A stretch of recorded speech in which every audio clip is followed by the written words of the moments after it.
Ассаламу алейкум ва рахматуллахи ва баракатух. Бисмиллах, альхамдулиллах, вассалату вассаляму аля расулиллах.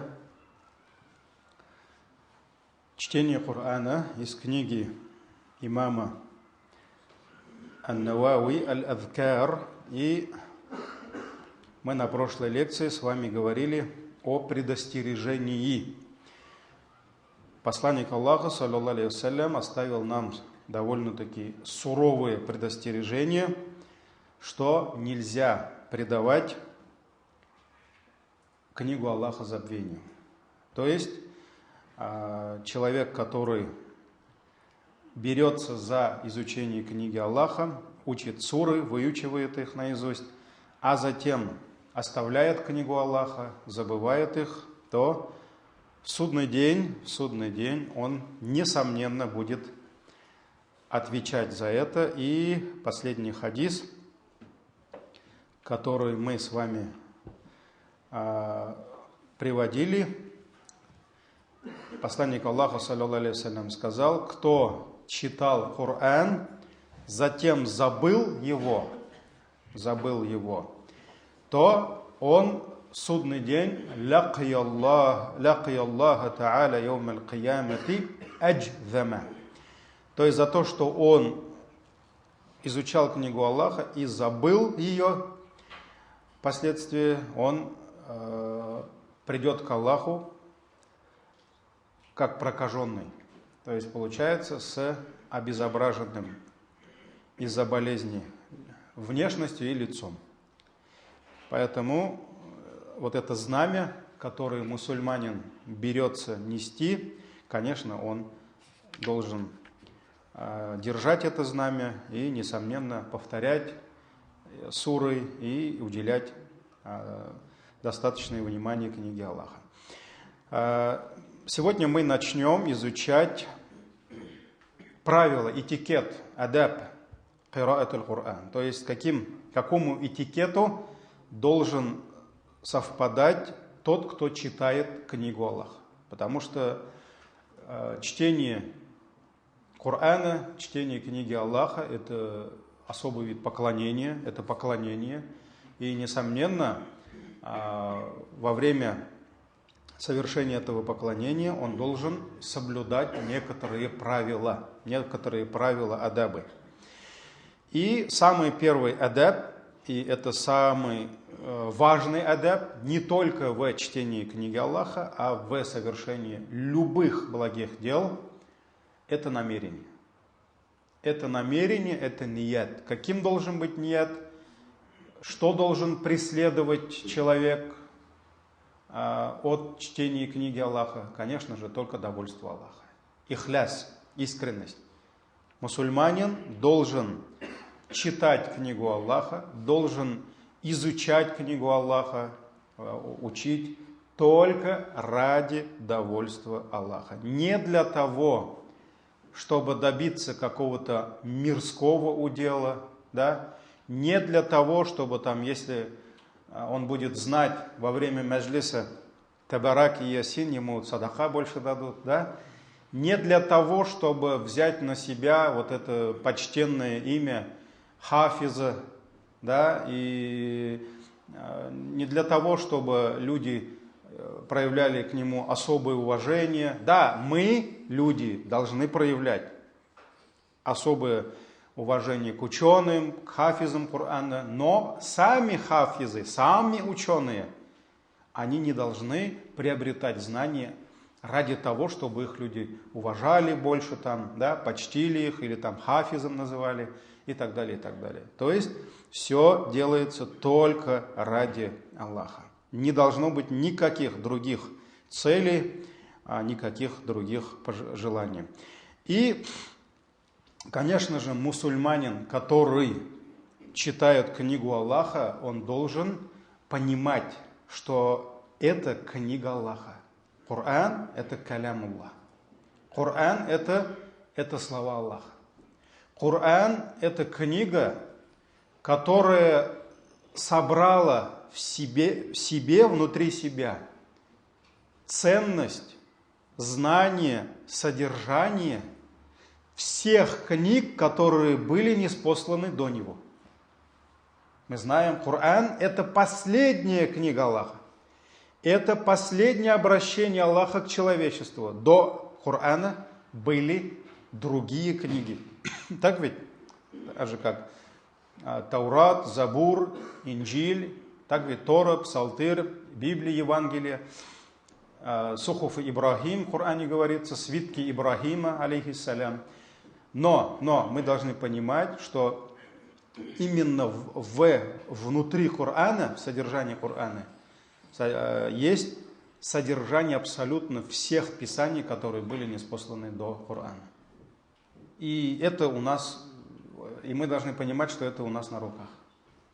То есть нет такого, чтобы вот эти великие слова могли, например, прочитать только самые великие. Как, например, что связано с именами Аллаха, да, некоторые есть, такие, скажем, такие течения, да, вот в суфизме есть такие некоторые, потому что суфизм, он разный, так ведь, там огромное количество, иногда убеждений, акид, и есть такое, что, например, чтобы узнать самые великие имена Аллаха, нужно дойти до какого-то уровня. И пока ты не дойдешь до этого уровня, ты не будешь знать эти имена.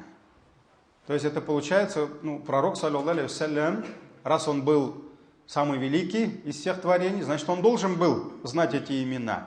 И получается, если он, зная эти имена, он не доводил до нас, значит, он не довел до нас пророчество, так ведь? Поэтому эти все величайшие имена мы все знаем. Мы знаем, Аллах Тааля открыл для нас. И вот эту книгу, вот это великое содержание, великие знания, которые содержит Коран, она вся доступна для нас. Не надо быть каким-то величайшим шейхом какого-то ранга, да? Каким-то величайшим ученым, обладать каким-то караметом, чтобы вот взглянуть на какую-то книгу.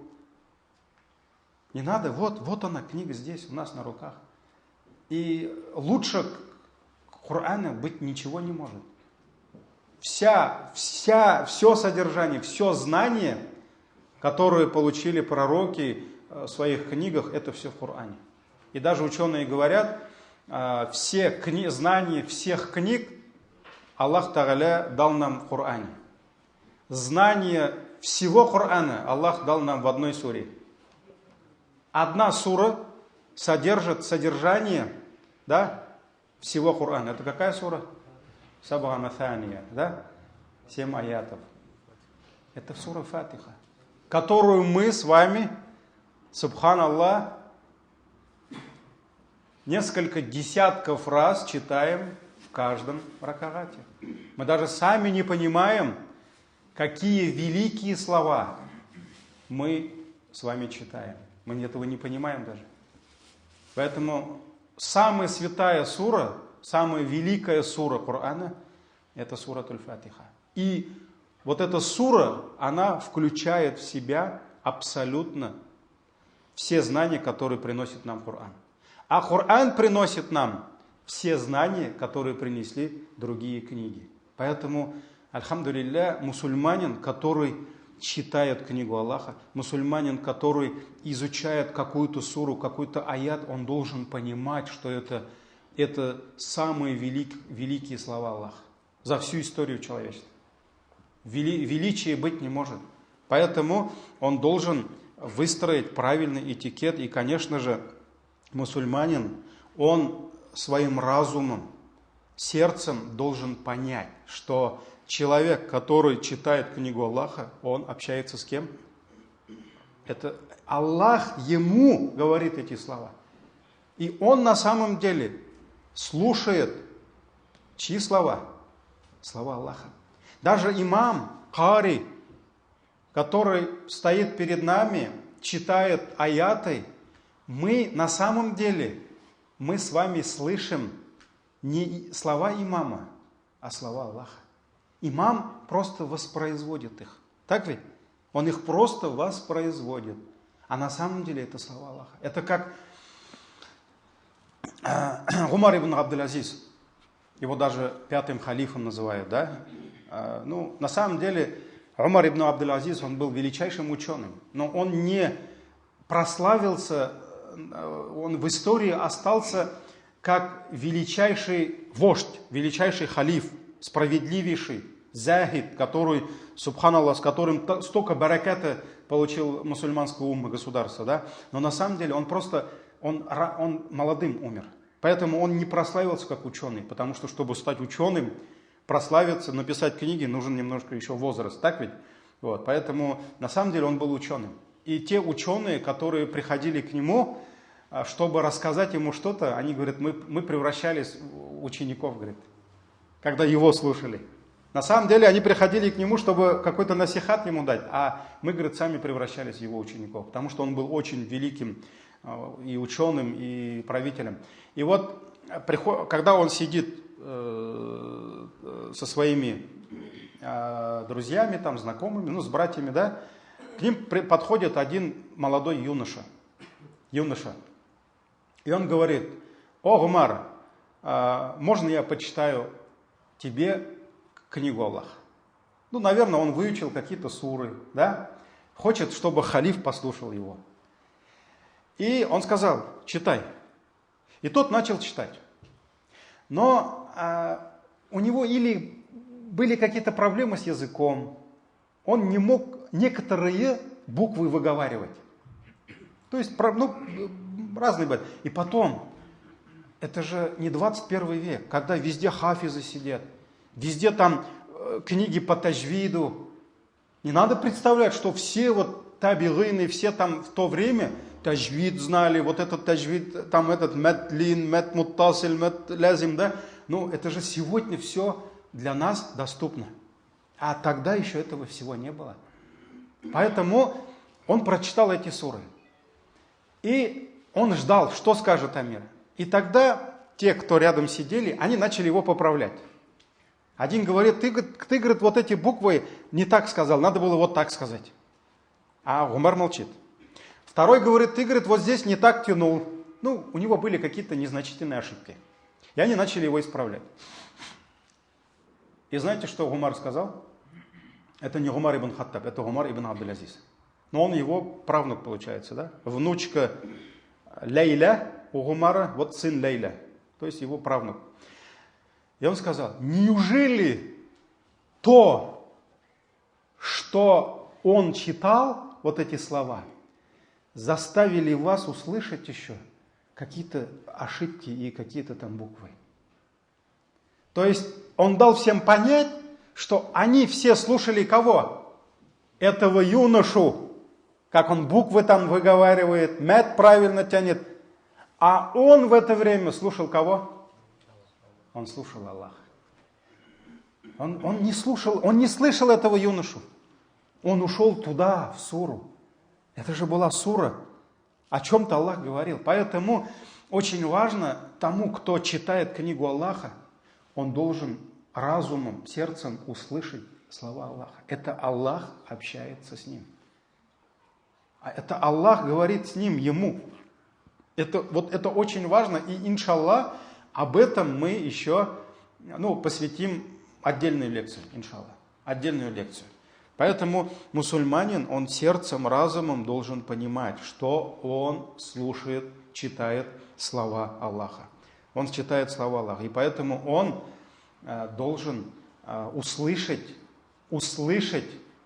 Аллаха. Он должен услышать Аллаха в этих словах. Он должен увидеть Аллаха. И даже если мы его не видим, мы знаем, что он нас видит. Вот первое, это ихлас. И вот здесь, понимаете, шайтан, он всегда занимается своим делом. И он профессионал в своем деле. Никогда нельзя недооценивать мудрость, знание, силу воздействия на человека шайтана. Он за всю историю человечества не одну сотню миллионов или там не одну десятку миллиардов уже отправил куда? В ад. Так ведь? Поэтому шайтан, для него чтение книги Аллаха это оружие против него. Вот возьмите структуру намаза. Когда мы начинаем совершать намаз, когда мы говорим «Ауду билляхи минаш шайтани раджим», перед чем мы говорим? Вы говорите, нет? «Ауду билляхи минаш шайтани». Когда? Перед чтением книги Аллаха. Мы не говорим «Ауду билляхи минаш шайтани раджим», «Аллаху акбар», да? Нет, пока мы еще входим в намаз, мы здороваемся, дуа аль-истифтах – это приветствие, да?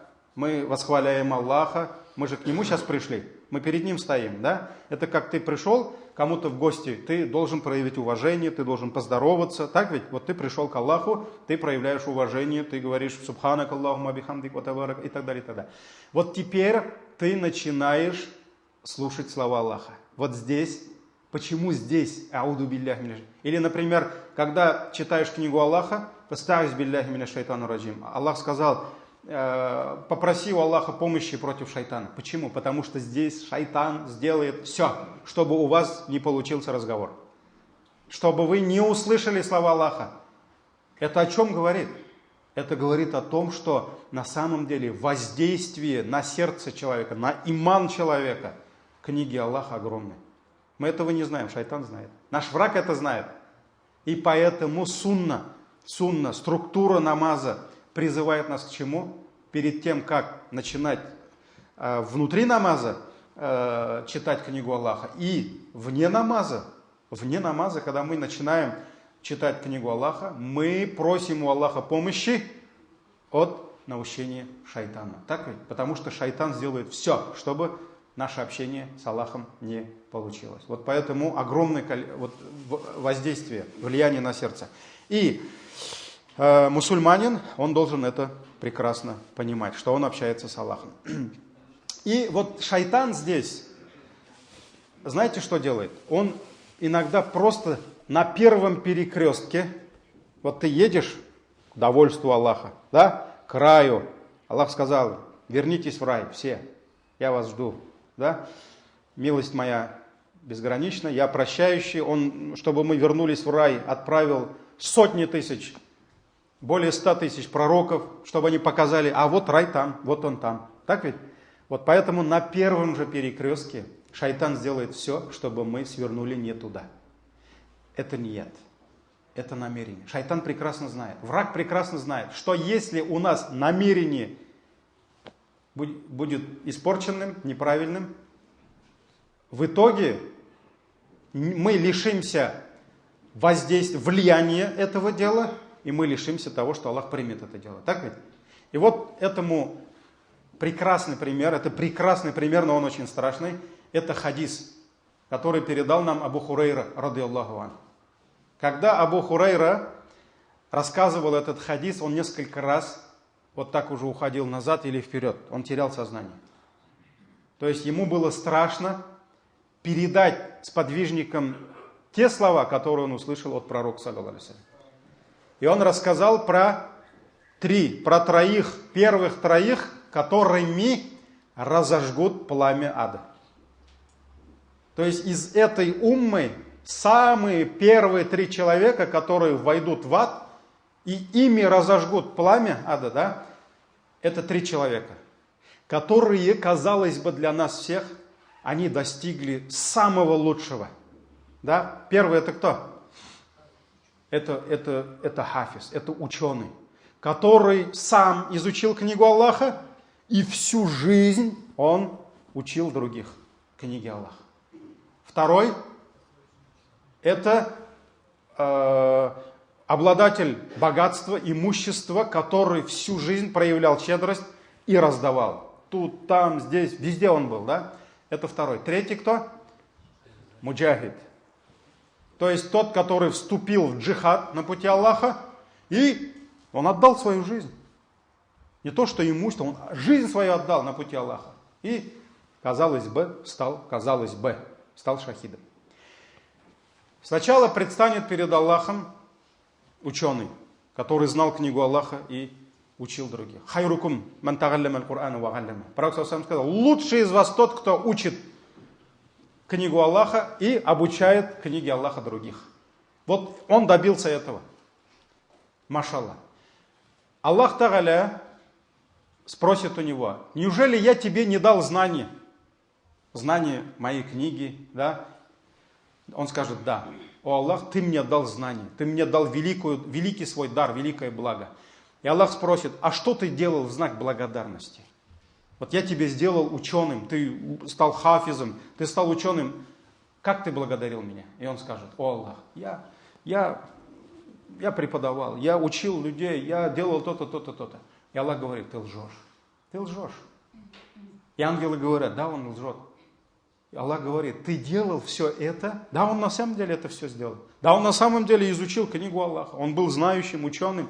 Да? А для того, чтобы стать ученым, он, наверное, не один год потратил это, ни сотню, ни тысячу ночей он потратил. Огромное количество ночей, дней, сил он дал, что он просто так же ученым не бывает. Это у нас некоторые братья говорят: что-то я тут, там бизнес не получился, наверное, в Египет уеду, с ученым приеду скоро. Ну, некоторые так думают, да? Здесь не получилось, сейчас вот поеду в Египет, там, с шейхом приеду потом. Потом он приезжает, тут вот волосы от них у нас сидеют. Вот. Они думают, что там шприцом берут шейхи, там, их знания. Знания это самые сложные. Брать знания это очень тяжело. И вот он это все сделал. Аллах дал ему это, открыл. Да? И он проповедовал это. Он учил людей. Но шайтан на первом перекрестке, что? Его просто повел не туда. У него нет намерений было не ради Аллаха, а для того, чтобы люди говорили: это наш шейх, это наш ученый, это наш хафиз. И ангелы подтверждают это. Потом второй. Аллах Тааля говорит: я тебе дал столько имущества. Он говорит: да, Аллах, ты мне дал. Что ты делал? Что ты сделал в знак благодарности? Как ты шукр делал? Он говорит: о Аллах, я раздавал это туда-сюда. Аллах говорит: ты лжешь. Ты лжешь. И ангелы говорят: он лжет. Ты все это делал не ради меня, а ради того, чтобы тебя называли: вот он щедрейший, вот он какой, он столько делает, там, не знаю, что в газете написали, в Инстаграме там побольше лайков ему поставили, да? То есть не ради Аллаха он это сделал. Но на самом деле он же был богатым, значит, он не был, наверное, лентяем, да? Он работал, у него и голова работала, он нашел эту милость Аллаха. Аллах ему дал, и на самом деле он же это раздавал. Но на первом перекрестке ният поменялся, и все. Все, что он делал, все против него оказалось. И третий вступил на джихад. Да, он жизнь свою отдал, казалось бы, да? И Аллах говорит: что ты сделал? Я дал тебе то-то, то-то. Да, ты мне дал. Что ты сделал в благодарность? Я вступил в путь джихада, на путь джихада.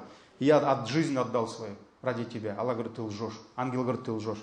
Он лжет. Ты сделал это только для того, чтобы тебя называли: вот он герой.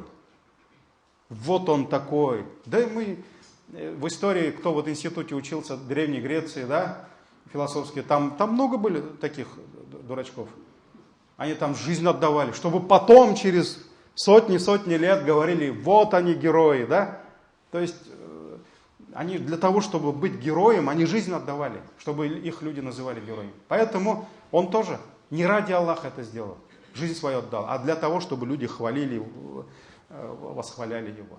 И Аллах скажет: бросайте их лицом вниз, то есть опозоренными в ад, всех троих. Вот этот хадис, он на самом деле говорит нам о важности намерения. Что бы ты ни делал, ты можешь потратить огромное количество времени, сил, машаллах, имущества, да. Не просто, наверное, было ему тратить второму имуществу, не просто было и третьему жизнь свою отдать, да. Но сколько бы ты ни сделал, вот эти все трое, они же добились, самого высшего, да? То есть, казалось бы, это же самый великий ученый, там всю жизнь раздавал на пути Аллаха садаха, третий жизнь отдал. Но шайтан их обманул. У них намерение было неправильное, у них не было искренности. И из-за этого они все, что? Потеряли все. Они все потеряли. И все, что они делали, оказалось не за них, а против них. И они оказались в аду. Поэтому вот это первый адаб в чтении книги Аллаха, у тебя должно быть правильное намерение. Ты должен сделать правильное намерение. На самом деле, намерение, оно не отнимает у нас много времени. Да? Там не надо какие-то специальные дуа читать, да? Какие-то процедуры делать, но ты должен войти в свое сердце на какое-то мгновение. Все там по полочкам расставить, что ты это делаешь только ради него. Не для того, чтобы там кто-то восхищался тобой, кто-то говорил, гордился тобой. Да? Не ради мирских целей, вот только ради Аллаха. И все, идешь дальше. И ученые даже, когда, например, были шейхи, например, когда он проводил урок, они иногда вот так зависали. В смысле, умолкали. И их ученики иногда даже как-то удивлялись, а почему вот шейх говорил, и сейчас что-то там призадумался. И как-то раз у одного шейха такого, это ученый, спросили, ты почему вот каждый раз, когда ты делаешь нам насихат, уроки даешь, ты иногда вот так раз сидишь, молчишь. В чем причина? Может быть, там он что-то забыл, там что-то вспомнил, да? И он говорит, когда, говорит, я вам довожу до вас, говорит, эти знания, вы, говорит, иногда на меня так смотрите, там, восхищенно, там, знания, это же всегда восхищает. Я, говорит, начинаю бояться, что у меня намерение сейчас может испортиться. То есть, вот же, видите, какой я там, да, все на меня там смотрят, да. И я, говорит, останавливаюсь и обновляю свое намерение, что я это делаю только ради Аллаха, а потом продолжаю. Поэтому ният, намерение, это на самом деле занимает огромное место в исламе, и не просто так. Имам Аль-Бухари в своем Сахихе, прекрасной своей книге, да, он самый первый хадис, самая первая глава, самый первый хадис, он начал с этого. Потому что он сам до конца этого труда, когда он писал Сахих Аль-Бухари, да, он обновлял свой ният. Даже когда он же выбирал из сотни тысяч хадисов. Вот эти хадисы, это же избранные, это сливки. В Сахих Аль-Бухари это сливки. Да? Но он, когда выбирал, перед тем, как выбрать один хадис, ученые говорят, имам Аль-Бухари, он истихару читал. Он просил у Аллаха хайра в этом, да? Он просил у Аллаха помощи. Это же была его богобоязненность, это был его ният. Он это все делал только ради Аллаха. А потом только раз, все, следующий хадис, он нашел свое место. И вот так до конца. То есть это был огромный труд, который не просто было его знанием, продуктом его знания, это его поклонение было. Он каждый раз, вот сколько тысяч хадисов, значит столько тысяч, в 2 раза больше, ракагатов, намаза и истихара. Он истихару делал каждый раз. То есть он обновлял свой ният, намерение. Поэтому Аллах Тааля дал этим ученым столько бараката. Да? Годы идут, века идут, а их книги, вот имам Ан-Навави, сколько веков мы до сих пор читаем его. Это книга, это же баракат. Аллах им дал баракат. Ленин Бабай тоже писал книги. Кто читает его книги? Кто? Тоже умный человек, говорят, был. Нет бараката, все. Даже Ленин Бабай никто не знает сейчас. Вот скоро 22 апреля, тут даже молодежь не знает. Все, нету его. Даже 100 лет не прошло. 100 лет, вот как раз 100 лет прошло. Его нет уже. А вот эти ученые, это века проходят, века. И чем больше проходит века, тем ценность этих книг, да, этих текстов, этих трудов Аллах Тааля еще возносит. Это же милость Аллаха. Так ведь? Вот даже имам Ан-Навави, если взять, там нет, наверное, в мире ни одной мечети, где бы на полочках не лежал его книги. Там или 40 хадисов, или Сады праведных, или Аль-Адкар и так далее, и так далее. Вот это их был ният. Аллах поэтому им дал такой баракат. Аллах поэтому и дал баракат. Так, следующая тема. Чистка зубов. Иншаллах. Если я забуду, напомните. Будем говорить, как чистить зубы перед тем, как читать книгу Аллаха.